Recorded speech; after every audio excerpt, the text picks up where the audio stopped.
السلام علیکم۔ بسم اللہ الرحمن الرحیم۔ آج میری ویڈیو کا عنوان ہے حضرت غوث اعظم رضی اللہ تعالی عنہ۔ غوث اعظم محمد کا محبوب ہے، غوث اعظم زمانے کا سلطان ہے، غوث اعظم کی ہر جانچی دھوم ہے، غوث اعظم کا گھر گھر میں فیضان ہے۔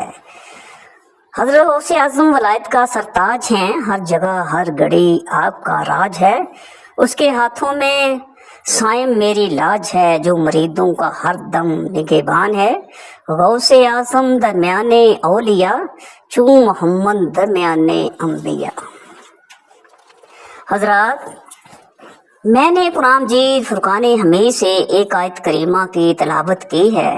یا ایھا الذین آمنوا اتقوا اللہ وکونوا مع الصادقین۔ اے ایمان والو، اللہ تعالیٰ سے ڈرو اور بچوں کے ساتھ ہو جاؤ۔ اللہ تعالیٰ نے اپنے محبوب پاک صاحب الاولاق صلی اللہ علیہ وآلہ وسلم کے غلاموں سے فرمایا، اے ایمان والو، یہ پیارا لقب امت مصطفیٰ صلی اللہ علیہ وآلہ وسلم کو ایک مرتبہ نہیں، 2 مرتبہ نہیں، 10 مرتبہ نہیں، بلکہ 88 مرتبہ قرآن پاک میں عطا فرمایا، جبکہ پہلی امت کے نبیوں کو اس لقب سے خطاب کیا جاتا تھا۔ یہ عزت غلامان رسول صلی اللہ علیہ وآلہ وسلم کو ملی۔ اللہ تبارک تعالیٰ نے ان سے براہ راست خطاب فرمایا، اے ایمان والو، اللہ تعالیٰ سے ڈرو۔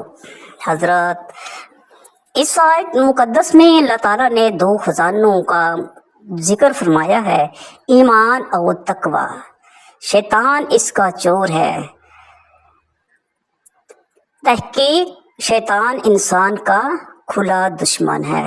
اس چور سے بچنے کے لیے حکم ہوتا ہے وَكُونُوا مَعَ الصَّادِقِينَ، سچوں کے ساتھ ہو جاؤ، اللہ والوں کی صحبت و رفاقت حاصل کرو، کسی مرد درویش کا دامن تھام لو، کسی حق پرست کے قدم سے لپٹ جاؤ، کسی مقبول بارگاہ کے ہاتھوں میں ہاتھ دے کر اپنے خانہ دل کو منور کر لو، تاکہ تمہارے ایمان و تقوی کی حفاظت ہو جائے۔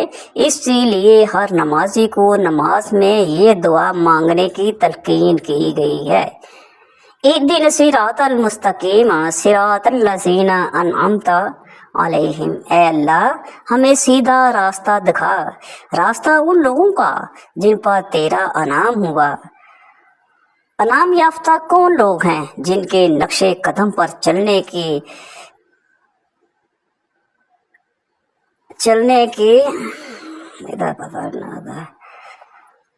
انعام یافتہ کون لوگ ہیں؟ قرآن پاک میں ارشاد مبارک ہے، الذین انعم اللہ علیہم من النبیین والصدیقین والشہداء والصالحین۔ وہ لوگ جن پر اللہ تعالیٰ نے انعام کیا، وہ گروہ انبیاء اور صدیقین اور شہداء کرام اور صالحین، یعنی اولیاء اللہ ہیں۔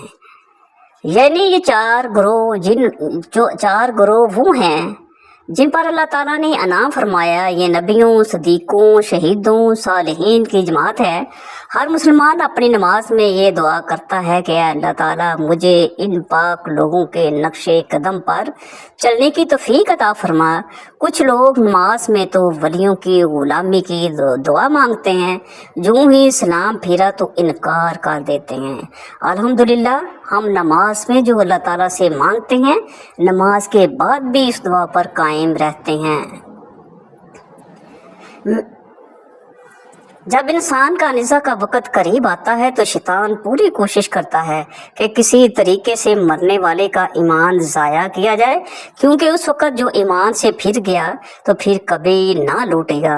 چنانچہ امام فخر الدین رازی رحمۃ اللہ علیہ کی وفات کا وقت قریب آیا تو نزا کی حالت میں شیطان آ گیا اور کہنے لگا، اے رازی، کہ تم نے عمر بھر مناظرے کیے، کیا تو نے خدا کو پہچانا؟ آپ نے فرمایا بے شک خدا ایک ہے۔ اس نے کہا اس پر دلیل؟ آپ نے دلیل پیش کی۔ وہ حبیث معلم الملکوت رہ چکا تھا، اس نے وہ دلیل رد کر دی۔ آپ نے اور دلیل پیش کی، اس نے وہ بھی رد کر دی، حتیٰ کہ آپ نے 360 دلیلیں پیش کی، اس مردود نے سبھی رد کر دیں۔ اب آپ سخت پریشانی میں مایوس تھے کہ اب کیا کیا جائے۔ آپ کے پیر کامل حضرت نجم الدین کبریٰ کہیں دور دراز مقام پر وضو فرما رہے تھے کہ وہاں سے آپ نے آواز دی، کیوں نہیں یہ کہہ دیتے کہ میں خدا تعالیٰ کو بغیر کسی دلیل کے ایک مانتا ہوں۔ حضرت سلطان العارفین سلطان باہو رحمۃ اللہ علیہ فرماتے ہیں موت کے وقت شیطان نے ایمان پر ڈاکہ ڈالنے کی کوشش کی، لیکن مرشد کامل کے صدقے سے ایمان کی حفاظت ہوگی۔ وَكُونُوا مَعَ الصَّادِقِينَ، سچوں کے ساتھ ہو جاؤ۔ یہ تن میرا چشمہ ہوئے، میں مرشد دیکھ نہ رجا ہوں، لوں لوں دے مڈ لکھ لکھ چشمہ، ایک کھولنا ایک کجا ہو۔ فرماتے ہیں کہ مرشد دا دیدار منو لکھ کروڑوں حجاں ہوا۔ وجہ یہ ہے کہ حج کرنے سے کعبہ نظر آتا ہے اور پیر کامل کی زیارت سے کعبے والا مل جاتا ہے۔ مرشد کامل کی صورت جمال خدا بندی کا ذل ہوتا ہے، اس لیے پیر کامل کو دیکھنا گویا اللہ تعالیٰ کو دیکھنا ہے۔ کعبہ بیت اللہ ہے اور اللہ تعالیٰ کا ولی مظہر اللہ ہے۔ ایک دفعہ حضرت بایزید بستامی حج کے لیے پیدل جا رہے تھے۔ ایک صحرا میں انہوں نے دیکھا کہ ایک درویش خستہ حالت میں بیٹھا ہوا ہے، اور جب حضرت بایزید بستامی رحمۃ اللہ علیہ اس فقیر کے قریب سے گزرے تو اس نے پوچھا اے بایزید کہاں جا رہے ہو؟ انہوں نے جواب دیا کہ میں حج کرنے جا رہا ہوں۔ تو اس فقیر روشن ضمیر نے فرمایا اے بایزید کعبے جا کر تم صرف کعبے کا طواف ہی کرو گے؟ تو گفت طوافِ باگردم ہفت بار، دی نکوتر از طواف حج شمار۔ تم میرا ہی طواف کر لو اور یہ یاد رکھو کہ میرا طواف کعبے کے طواف سے بہتر ہے، اور کعبے جا کر تم صرف گھر ہی دیکھو گے، مگر چون مرا دیدی خدا را دیدائی، جب تم نے مجھے دیکھ لیا تو سمجھو خدا کو دیکھ لیا۔ اس لیے کہ کعبہ کو اس نے صرف ایک بار اپنا گھر کہا ہے اور مجھے ہر روز 70 بار کہنا پڑتا ہے۔ اے میرے بندے کہ مومن کامل کی زیارت کعبے کی زیارت سے افضل ہے۔ مشکات شریف میں ہے کہ ایک آدمی نے قبلے کی طرف منہ کر کے تھوکا، پھر نبی صلی اللہ علیہ وسلم نے دیکھا کہ وہی شخص جماعت کرا رہا ہے۔ جب لوگ نماز سے فارغ ہوئے تو حضور صلی اللہ علیہ وسلم نے فرمایا تمہاری نماز نہیں ہوئی، اس لیے کہ اس امام نے ایک دفعہ قبلہ کی طرف منہ کر کے تھوکا تھا۔ پھر فرمایا بے شک تو نے اللہ تعالیٰ اور اس کے سوال کو اذیت پہنچائی۔ ہر شخص قبلے کی طرف منہ کر کے تھوکے، اس کے پیچھے نماز جائز نہیں۔ تو جو بزرگ ہستیاں کعبے سے بھی افضل ہیں، ان کی شان میں جو گستاخیاں کرے انہیں دو بتوں سے تشبیہ دے، اولیاء اللہ کہنے کی بجائے من دون اللہ کہے، ایسے امام کے پیچھے نماز کب ہو سکتی ہے؟ جو شخص یہ چاہتا ہے کہ وہ اللہ تعالیٰ کا قریبی بن جائے اور بارگاہ خدا بندی میں مقبول ہو جائے، اسے چاہیے کہ وہ اولیاء اللہ کی صحبت میں بیٹھے، اس لیے کہ یک زمانہ صحبت با اولیاء بہتر از 100 سالہ اطاعت بے ریا۔ ایک لمحہ اولیاء اللہ کے پاس بیٹھنا 100 سالہ عبادت بے رہا سے بہتر ہے۔ روز قیامت حساب کتاب کے بعد جب اللہ تعالیٰ فیصلہ فرمائے گا، جنتی ایک طرف اور دوزخی ایک طرف ہو جائیں گے، پھر جنتی خوش و خرم جنت کی طرف جائیں گے اور دوزخی لوگ ندامت و شرمندگی میں ڈوبے ہوئے جنتیوں کو جنت کی طرف جاتا ہوا دیکھیں گے۔ آج اس دنیا میں محرم اور مجرم اکٹھے رہتے ہیں۔ ایک شخص مسجد میں نماز ادا کرنے کے لیے آتا ہے، لوگ اسے نمازی کہتے ہیں، اور اگر ایک شخص مسجد سے جوتا چرانے کے لیے آتا ہے، لوگ اسے بھی نمازی کہتے ہیں۔ اللہ تعالیٰ کا کتنا کرم ہے کہ ہم دن رات گناہ کرتے ہیں مگر اللہ تعالیٰ ہماری پردہ پوشی فرماتا ہے۔ حضرت میاں محمد علیہ فرماتے ہیں एक गुनाह मेरा माँ प्यो देखे, देवे देश निकाला, लख गुनाह मेरा मौला देखे, वो पर्दे पावन वाला। हजरात, यहाँ पर हमारी गुनाह और ऐब लोगों की नज़रों से पोशीदा हैं, मगर रोज़े क़यामत अल्लाह ताला रोज़े या हदीस शरीफ में आता है कि जब जनती जन्नत की तरफ जा रहे होंगे तो एक शख्स जो जहन्नमियों की सफ में खड़ा हुआ होगा, एक अल्लाह वाले को जनतियों की सफ में पहचान कर उसकी खिदमत में हाजिर होकर अर्ज़ करेगा, क्या आपने मुझे पहचाना नहीं? मैं वो हूँ जिसने आपको एक मर्तबा पानी पिलाया था। इसी तरह एक और दोज़खी आएगा और अल्लाह ताला के वली से अर्ज़ करेगा और एक दोज़खियों में से कहेगा कि मैं वो हूँ जिसने आपको एक मर्तबा वज़ू कराया था। गोया दोनों दोज़खी वली अल्लाह के दामन को पकड़कर अर्ज़ करेंगे, हमने दुनिया में चंद लम्हात आपकी रफ़ाकत व सोहबत में गुजारे थे, आज आप हमें छोड़कर अकेले अकेले जन्नत में जा रहे हैं। हज़रत सल्लल्लाहु अलैहि वसल्लम ने फरमाया कि बनी इसराइल में एक शख्स था जिसने 99 कत्ल किए थे, फिर तौबा का इरादा किया और एक राहब के पास गया और उसे कहा, क्या मेरी तौबा कबूल हो सकती है? मैंने 99 कत्ल किए हैं। उसने कहा कि तुम्हारी तौबा हरगिज़ कबूल नहीं हो सकती। उस कातिल ने उस राहब को भी कत्ल कर डाला। अब पूरे 100 हो गए।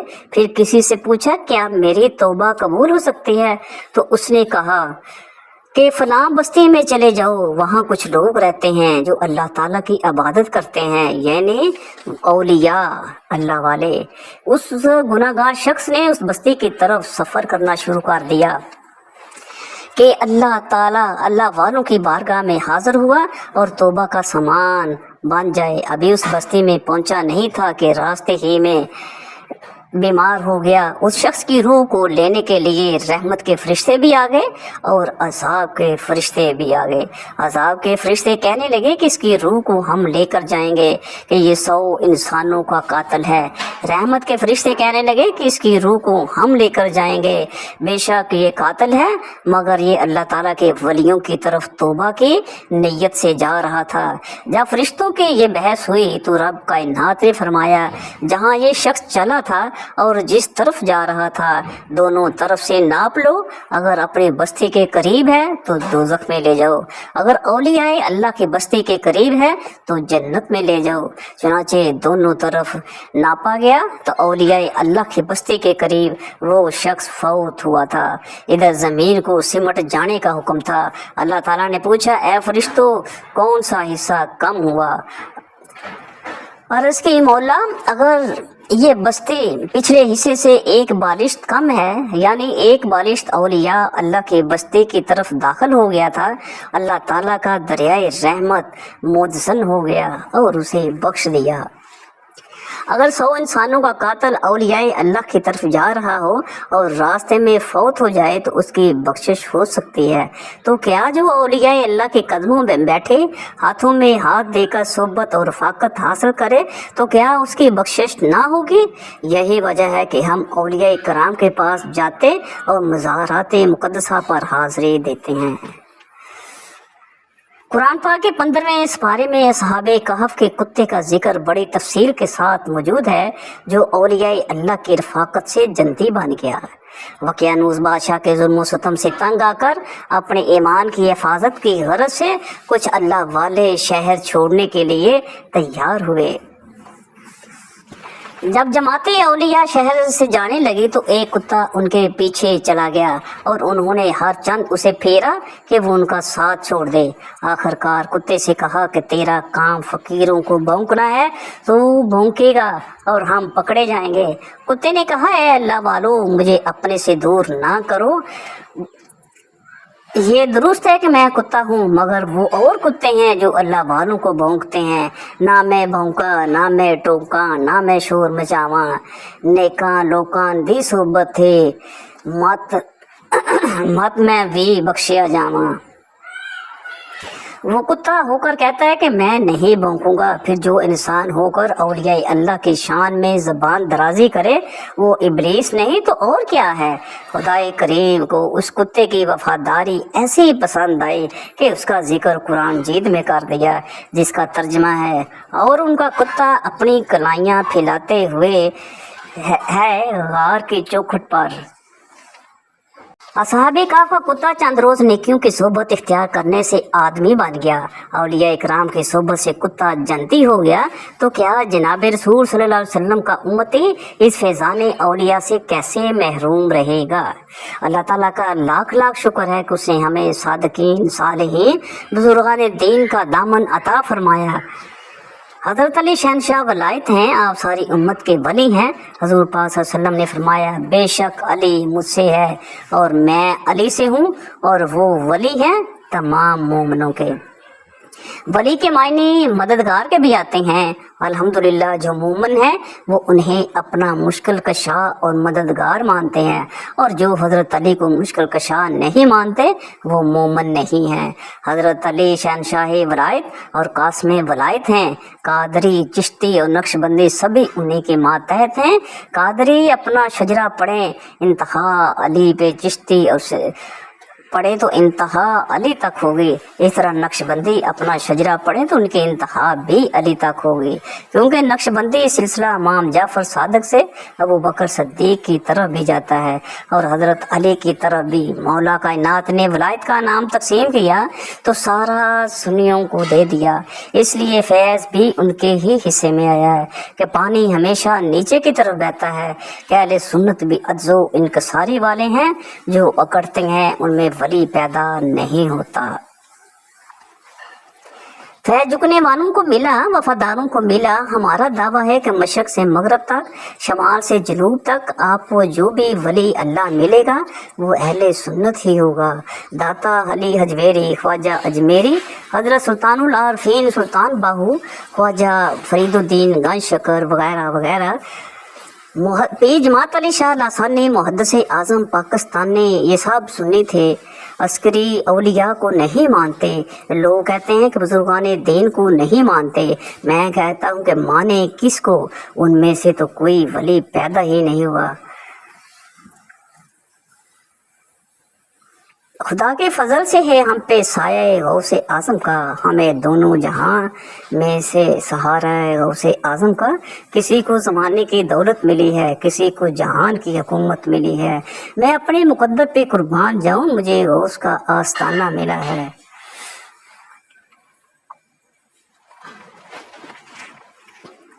सरकारी गौसे पाक रज़ियल्लाहु ताला अन्हु के वालिद ग्रामी हज़रत शेख अबू सालिहा रज़ियल्लाहु ताला अन्हु वली कामिल बुजुर्ग थे। एक दिन कहीं तशरीफ़ ले जा रहे थे, रास्ते में नदी बह रही थी, उसमें से एक सेब बहता हुआ नजर आया। आपने बढ़कर वो सेब उठाया, वो नहायत ही खुश रंग और खुशबूदार था। शेख को कुछ ऐसी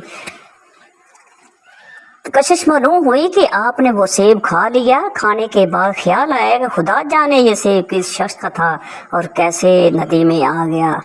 आपको इस सेब के मालिक की इजाज़त के बगैर खा लेना तकवे के खिलाफ महसूस हुआ, इसलिए उल्टे पांव वापस हुए ताकि उसके मालिक की तलाश करें और उसे सारा किस्सा अर्ज किया जाए और इस गलती की इस माफ़ी मांगी जाए। आप 8-10 मील पैदल चले तो एक बाग नजर आया। वो नदी जिसमें ये सेब बह रहा था उसी बाग से गुजरती थी। आपने बाग के मालिक के बारे में मालूम किया तो वो भी वहीं मिल गया। शेख ने बाग के मालिक को सारा किस्सा सुनाया और माफ़ी तलब की कि मैंने तुम्हारे बाग का सेब तुम्हारी इजाज़त के बगैर खा लिया है। बाग के मालिक हज़रत अब्दुल्ला एक कामिल बुजुर्ग थे। उन्होंने जब शेख अबू सालिहा की गुफ्तगू सुनी तो ज़हदो तकवा की इस दास्तान ने उनके दिल पर गहरा असर किया। उन्होंने अबू सालिहा का शजरा नसब पूछा तो वो हज़रत अली तक नूरे अली नूर पाया। कुछ देर सोचने के बाद बाग के मालिक ने शेख से फरमाया कि मैं तुम्हें सेब माफ़ कर सकता हूँ मगर मेरी एक शर्त है। शेख ने पूछा वो कौन सी? सैयद अब्दुल्ला ने फरमाया कि पहले वादा करो कि मैं इस शर्त को बिला चूं चरा कबूल करूँगा। शेख ने कहा मैं वादा करता हूँ कि आप सेब की माफ़ी के लिए जो शर्त भी पेश करेंगे उसे कबूल करूँगा।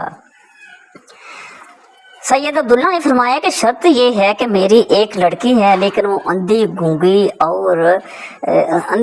और बहरी है, ना ये वो देख सकती है, ना बोल सकती है, ना चल फिर सकती है।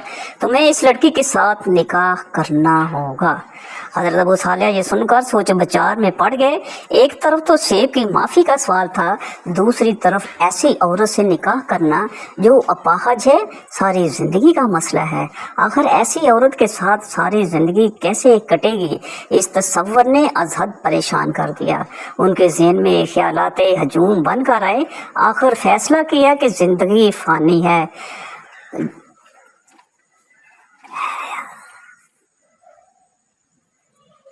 जवानी भी चंद दिन की मेहमान है। शेख अबू सालेह ने कहा कि मुझे मंजूर है, मैं आपकी अपाहज बेटी के साथ निकाह करने को तैयार हूँ।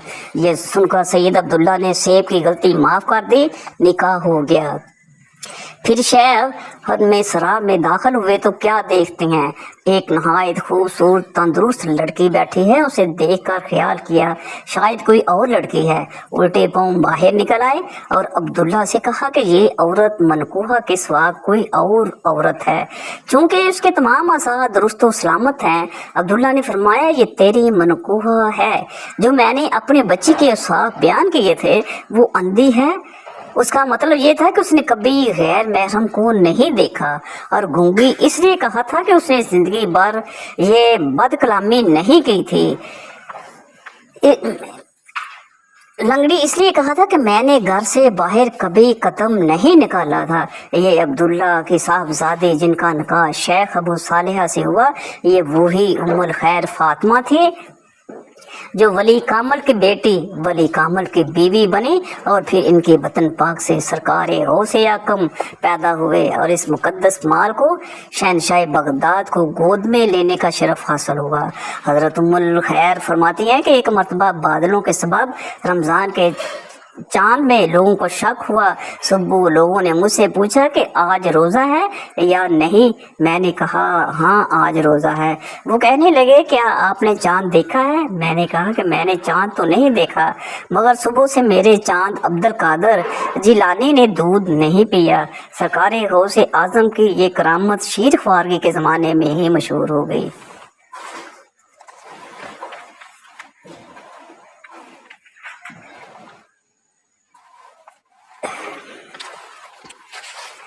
सरकार बगदाद का बचपन का ज़माना आया। अम्मा जान से अर्ज़ की मैं इल्म दीन हासिल करने के लिए बगदाद चला जाऊं।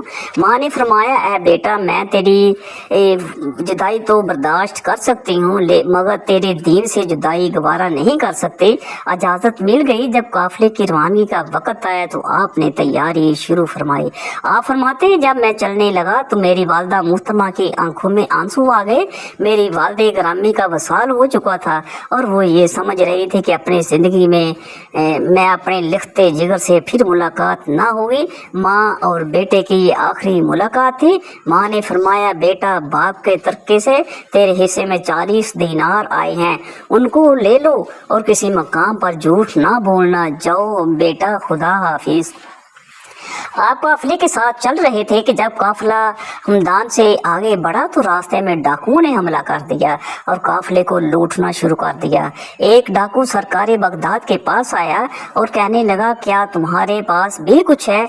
आपने फरमाया हाँ 40 दीनार हैं जो मेरी बगल के नीचे सदरी में सिले हुए हैं। चोर ने सोचा कि शायद ये बच्चा वैसे ही कह रहा है।